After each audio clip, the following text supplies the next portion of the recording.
Magandang umaga. Magandang gabi. Umaga na.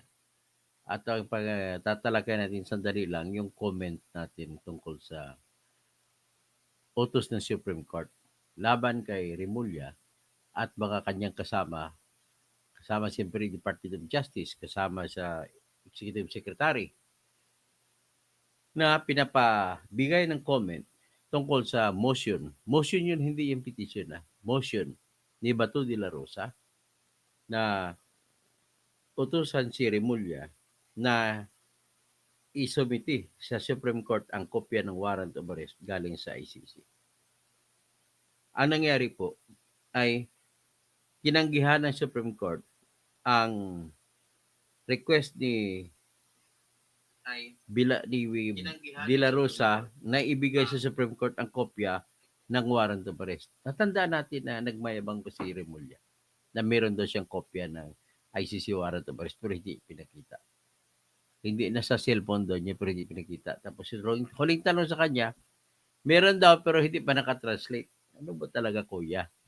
Delikado si Remulla ngayon, mapipirsa siya magtapat sa Supreme Court kung totoo ba o hindi na mayroong warrant of arrest siya. Ganyan ang pinaka-problema. So pakinggan natin po ang sagot ni Remulla, although binasura ng Supreme Court binasura ng Supreme Court ang hiling ni Bato na bigyan siya ng kopya. Utusan si Remulla na bigyan siya ng kopya. Sabi ng Supreme Court, hindi pwede. Siyempre, yan unang-una confidential, pangalawa ay pag-aari ng ICC yun, International Court, Criminal Court, hindi pa bawal makialam sa Supreme Court sa court na ibang court. Unless kung pinayagan siya ng court. Pangatlo ay confidential po yung mga warrant of arrest. So, pangapat, ito lang, kung totoo nang meron diya, ano ngayon ang isasagot ni Remulla? Pwede siya ma-contempt of court na parusahan siya ng Supreme Court, hindi niya maibibigay ang katibayan na meron nga siya. Kasi dahil sa kanyang ginawa, na nagkukunwari na lahat naman ng kasamahan niya sa gobyerno ay nagsasabi na hindi nila alam kung meron o wala. Pero siya nanindigan siya na meron sa kopya doon sa kanyang cellphone. Digital copy nga raw. So, ito po ang subject matter ng motion, hindi po yung petition ng motion ni Bato na hingin sa Supreme Court na utusan si Remulla na bigyan ang Supreme Court ng kopya ng warrant of arrest galing sa ICC. Bagkos, tinanggihan ng Supreme Court, pero inutusan naman ng Supreme Court sila Remulla at iba pa na magbigay ng comment sa motion ni Bato. Tingnan natin. Pakinggan natin ngayon si Remulla. Hanggang ngayon, kahapon, in-interview siya, nanindigan pa rin na may kopya siya. Tingnan natin. Tingnan natin ang yabang niya. Makukontempt siya sa Supreme Court kung wala. So, ngayon, kung makukontempt siya kung wala, paano na ngayon yan? Di, pwede siyang bibirahin ng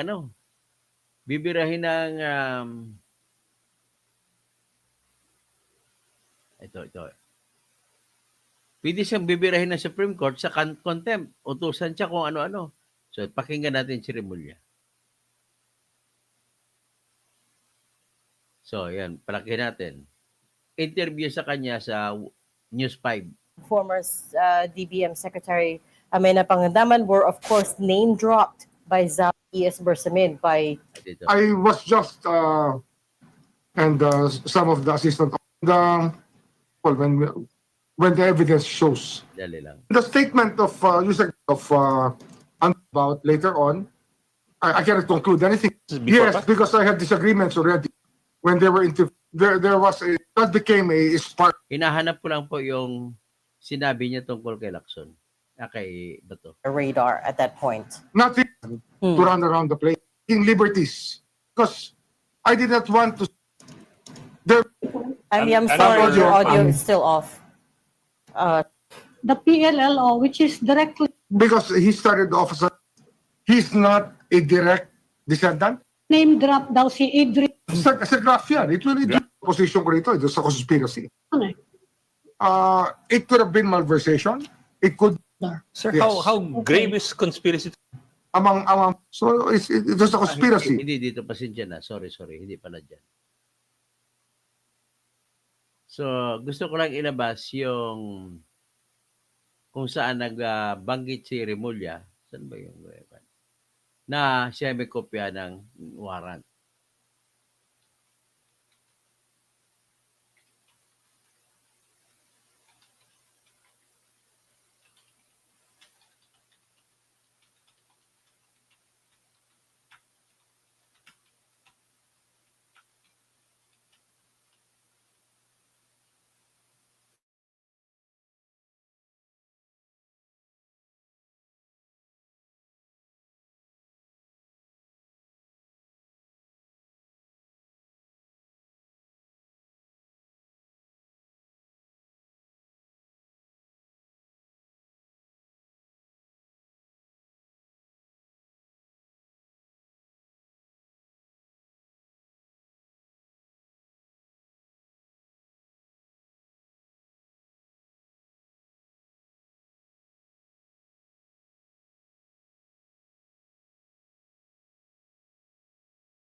Okay, pasensya na, namatay inaatake tayo So anyway, ipe-play ko na ngayon yung sinabi ni Remulla patungkol kay Bato na ICC warrant na nirereklamo ni Bato sa Supreme Court.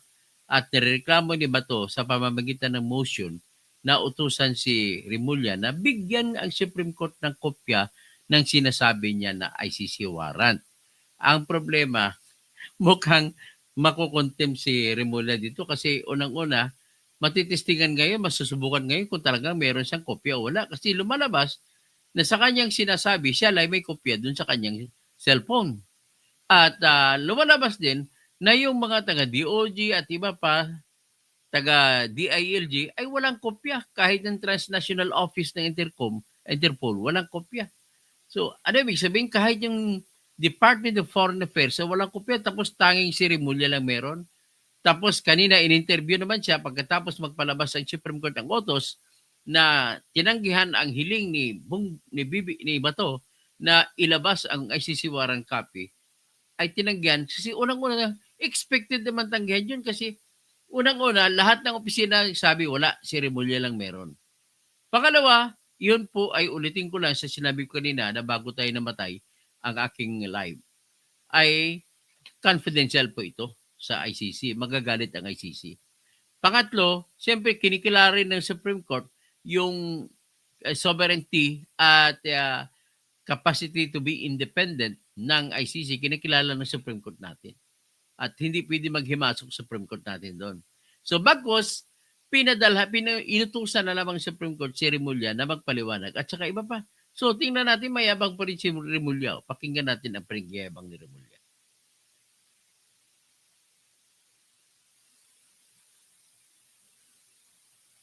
Ayan siya.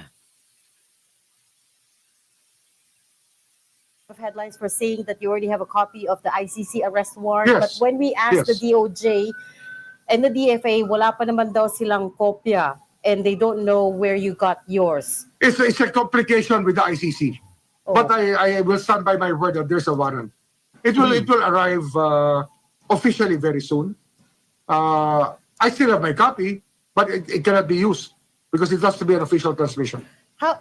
Yeah, exactly. That's what they're waiting on, the official copy. Official transmission daw. Ba't walang transmission? Yes. How did you get a hold of your copy so early, sir? I mean, Well, because I cannot burn my Secret. source. they just changed the rules, right? They changed the rules to make arrest warrant secret. Secret. Yeah. Exactly.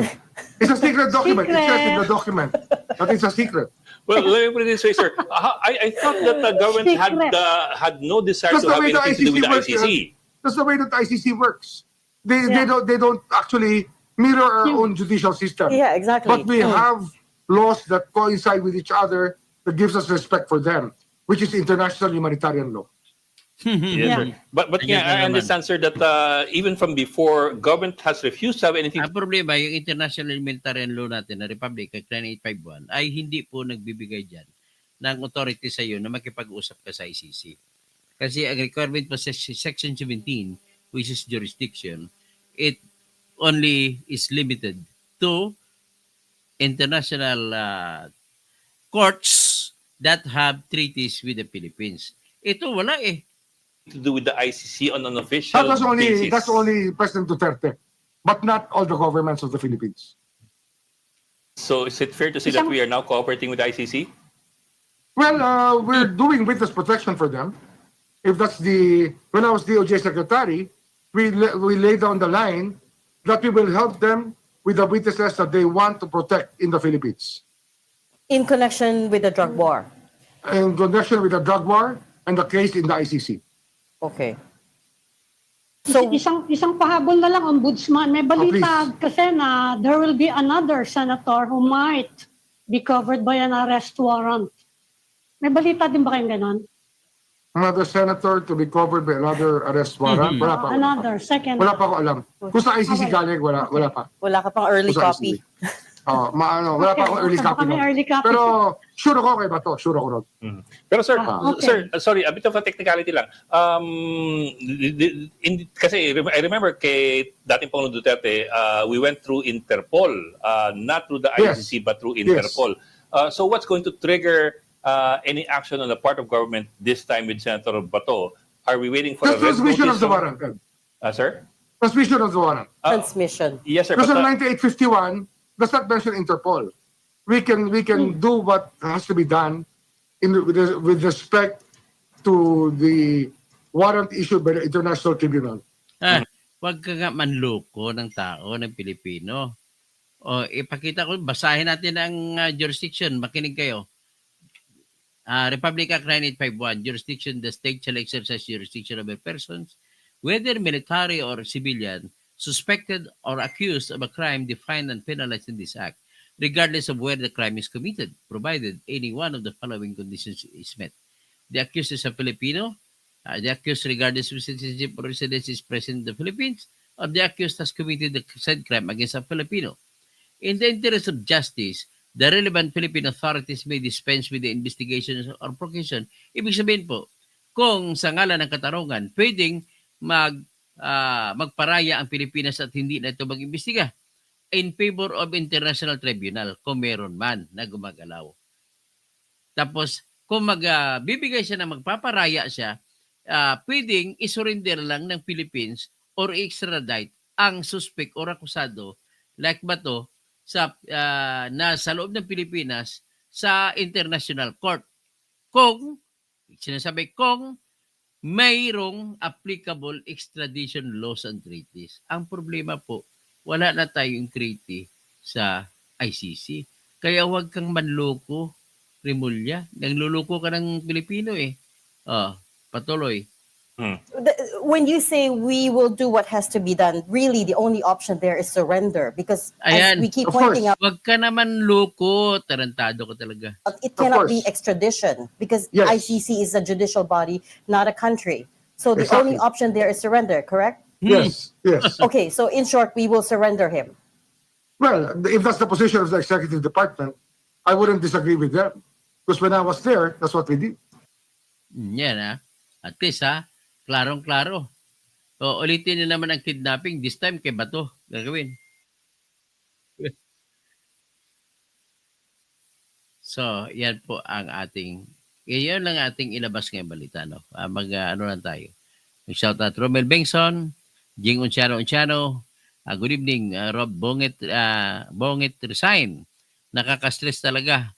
Itong wala nang matinong batas ngayon sa demonyong administrasyon ni Bonget. Romel Wingson, good morning. Jing Unciano, tapos Mark Jong Baranda. Okay po, thank you. Okay, Celso Atiliano, mapahamak ang tao dahil sa sobrang daldal.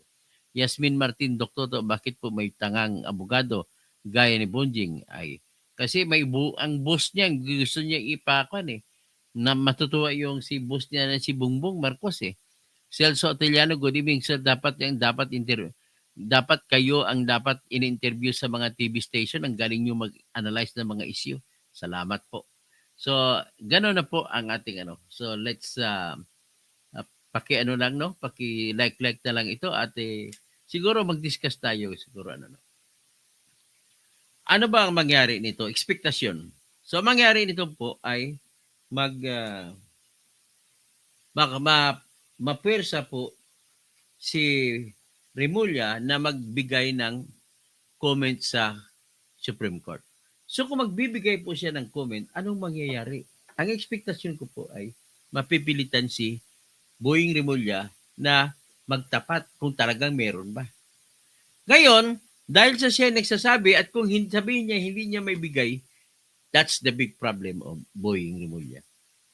Kasi bakit? Pwede siyang i-contempt ng Supreme Court sa ginagawa niya gano'n. So with that, abangan na lang natin. Paiksi lang tayo muna nag-vlog natin sa ngayon. Maraming salamat po. Mercy Narbasa Susugi. Nakapagod na po talaga ang administrasyong BBM. Glenn Mark, huwag kang sumama sa aeroplano ba to? Yun lang advice na maganda. Magandang umaga po sa lahat.